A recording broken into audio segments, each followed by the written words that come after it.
व्यवस्था का मतलब यह है कि इस शासन व्यवस्था में तीनों अंग एक दूसरे से, व्यवस्थापिका, कार्यपालिका और न्यायपालिका, ये तीनों अंग एक दूसरे से पृथक रहकर कार्य करते हैं। और इसके अलावा ये जो कार्य रूप में ये व्यवस्था चलती है, क्योंकि अगर हम थियोरिटिकली देखें तो शासन का के अंग अगर एक दूसरे से पृथक रहकर कार्य करेंगे तो शायद डेडलॉक की स्थिति बन जाएगी, या यों कहें हम कि वहां पर जटिलताएं उत्पन्न हो जाएंगी। लेकिन अध्यक्षात्मक शासन व्यवस्था कार्य रूप में जो काम करती है वो नियंत्रण एवं संतुलन के सिद्धांत के द्वारा करती है। इसका तात्पर्य यह है कि व्यवस्थापिका को कार्यपालिका और न्यायपालिका कंट्रोल करती है, और कार्यपालिका को व्यवस्थापिका और न्यायपालिका उसके ऊपर अपना प्रभाव बनाए रखती है, और अगर हम देखें कि न्यायपालिका है उसके ऊपर व्यवस्थापिका और कार्यपालिका अपना प्रभाव बनाए हुए रखती है। इस तरीके से यह शासन व्यवस्था कार्य रूप में परिणित होती है या कार्य रूप में इस तरीके से काम करती है। और इसके अलावा हम देखते हैं कि नाम मात्र की कार्यपालिका और वास्तविक कार्यपालिका में भेद किया जाता है। जैसा कि हम इसके विपरीत अगर देखते हैं कि संसदीय शासन व्यवस्था में नाम मात्र की कार्यपालिका और नाम मात्र की कार्यपालिका और वास्तविक कार्यपालिका में हमें अंतर दिखाई देता है। लेकिन यहां पर अध्यक्षात्मक शासन व्यवस्था में नाम मात्र की कार्यपालिका और वास्तविक कार्यपालिका यानी कि रियल एग्जीक्यूटिव और नॉमिनल एग्जीक्यूटिव दोनों एक ही होती हैं, और वो उसकी सारी शक्तियां राष्ट्रपति के अंदर निहित होती हैं। राष्ट्रपति देश के औपचारिक प्रधान के रूप में भी कार्य करता है और वह वास्तविक प्रधान के रूप में भी कार्य करता है। इसके अलावा एक फीचर और है इसका, दो फीचर और है, वो हम देखते हैं निश्चित कार्यकाल होता है।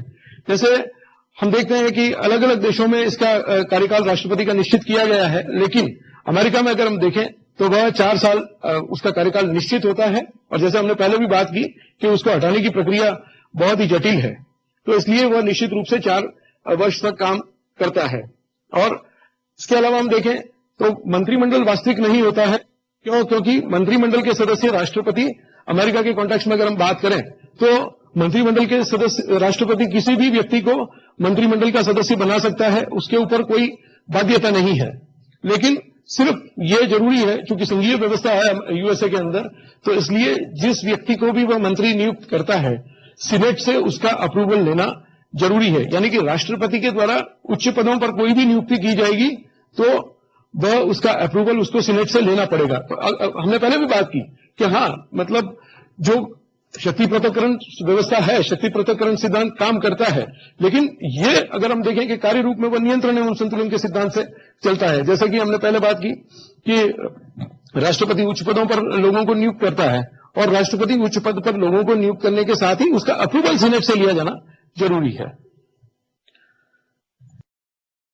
अब इसमें हम देख लें कि किस तरीके से ये काम करती है व्यवस्था। मतदाता निर्वाचन प्रक्रिया में भाग लेकर, वह 2 तरीके से निर्वाचन प्रक्रिया में भाग लेता है। वह व्यवस्थापिका के सदस्यों को चुनता है और वह राष्ट्रपति को भी चुनता है। वह निर्वाचन प्रत्यक्ष भी हो सकता है, वह अप्रत्यक्ष भी हो सकता है। तो अमेरिका में हमें यह निर्वाचन प्रणाली प्रत्यक्ष दिखाई देती है, लेकिन वास्तविक रूप से अमेरिका में निर्वाचक जो हैं या मतदाता हैं वह निर्वाचन मंडल का चुनाव करते हैं, और निर्वाचन मंडल आगे जाकर राष्ट्रपति को चुनता है। तो उसके बाद में राष्ट्रपति, निर्वाचन के बाद में राष्ट्रपति, उसके बाद में वह कैबिनेट बनाता है चयन करके, और इसके अलावा जो प्रशासकीय विभाग है उसके नीचे कार्य करते हैं मंत्रियों के अधीन। तो इस तरीके से यह व्यवस्था कार्य रूप में कार्य करती है।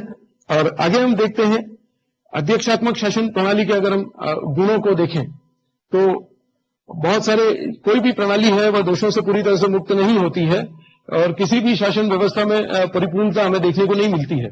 लेकिन हम अगर ये देखें कि अध्यक्षात्मक शासन व्यवस्था में जो गुण हैं, क्योंकि ये